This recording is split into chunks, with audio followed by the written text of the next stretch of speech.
अभिवादन स्वीकार कीजिए ब्रजेश मिश्रा का। और आप देखना शुरू कर चुके हैं द डिबेट। बहनों भाइयों, भारत के पड़ोस बांग्लादेश में एक बहुत ज़बरदस्त राजनीतिक घटनाक्रम हुआ है और वहाँ चल रहे भारी प्रोटेस्ट और हिंसा के चलते प्रधानमंत्री शेख हसीना को इस्तीफा देकर अपना देश छोड़कर भागना पड़ा। फिलहाल खबर यह है कि उन्होंने भारत में इस वक्त वो गाजियाबाद के हिंडन एयरबेस पर मौजूद हैं। हालांकि उन्होंने शरण मांगी है या नहीं अब तक ये कंफर्म नहीं हुआ है, लेकिन शेख हसीना के 15 साल के करियर का बहुत बुरा अंत आज देखने को मिला है। राजनीतिक अस्थिरताओं के दौर में भारत के पड़ोसी देशों में इस प्रकार का घटनाक्रम भारत के हितों को किस तरह से प्रभावित कर रहा है, आज चर्चा इसी विषय पे। बहनों भाइयों, आज बांग्लादेश में जो कुछ भी हुआ वो कोई अनपेक्षित नहीं था, बल्कि एक्सपेक्टेड था, क्योंकि जिस तरह से वहाँ पर धरना प्रदर्शन हंगामे चल रहे थे उससे ये प्रतीत हो रहा था कि एक शहर से शुरू हुआ और एक मुद्दे को लेकर शुरू हुआ ये आंदोलन पूरे देश भर में फैल गया। बहनों भाइयों, बांग्लादेश में ये जो स्टूडेंट्स यूनियन का प्रदर्शन था ये महज कुछ मुद्दों पर आधारित था, जिनमें सबसे बड़ा मुद्दा था कोटा रिफॉर्म बिल का विरोध। वहाँ की सरकार ने, यानी आवामी लीग पार्टी जिसकी शेख हसीना प्रमुख रही हैं, उन्होंने कोटा में कोटा सिस्टम लागू कर दिया आरक्षण के भीतर, जिसमें कई सब कोटा निर्धारित कर दिए। 41% अनएम्प्लॉयमेंट यानी बेरोजगारी के दर वाले मुल्क में कोटा विदिन कोटा कर देने से स्टूडेंट्स यूनियन बहुत नाराज हो गई और लगातार धरना प्रदर्शन चलता रहा।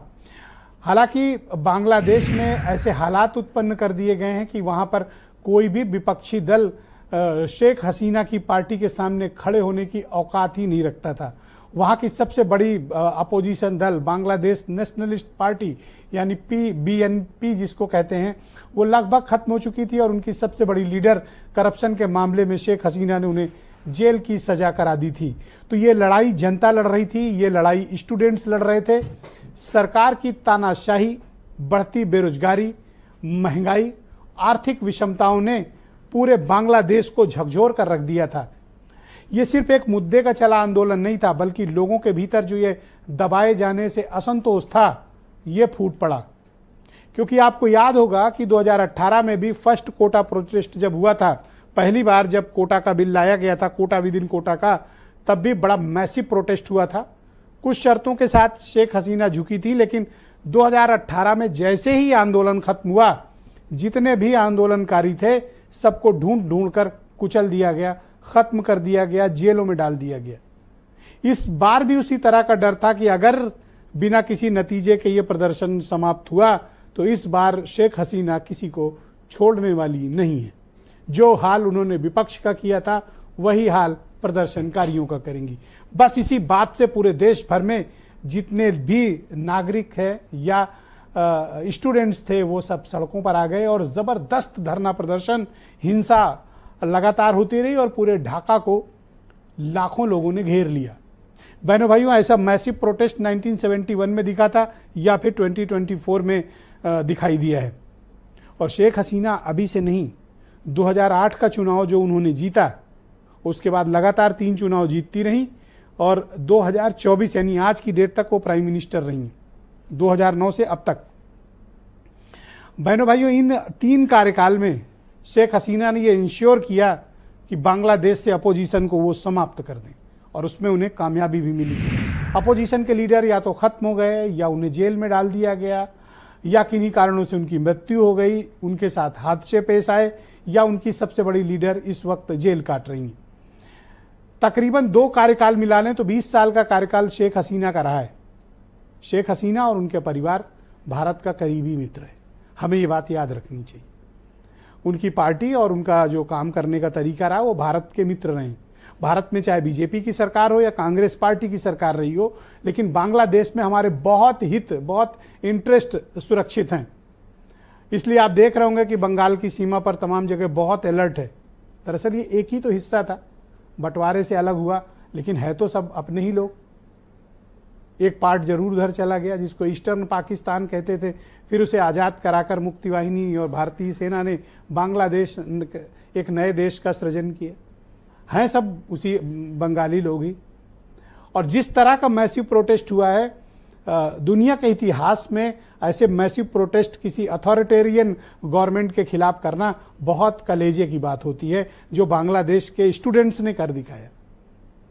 जिस तरह के डेटा वहां से प्रस्तुत किए जाते थे, जैसा रोजी पिक्चर पेंट की जाती थी कि बांग्लादेश विकास की तरफ बढ़ रहा है, बांग्लादेश में बहुत मैन्युफैक्चरिंग का काम हो रहा है, डेटा मैनिपुलेशन था। अब सब पोल पट्टी खुली है। हालात ऐसे हैं वहां के खजाने के कि इंपोर्ट करने के लिए, ऑयल इंपोर्ट करने के लिए पैसे तक की कमी है।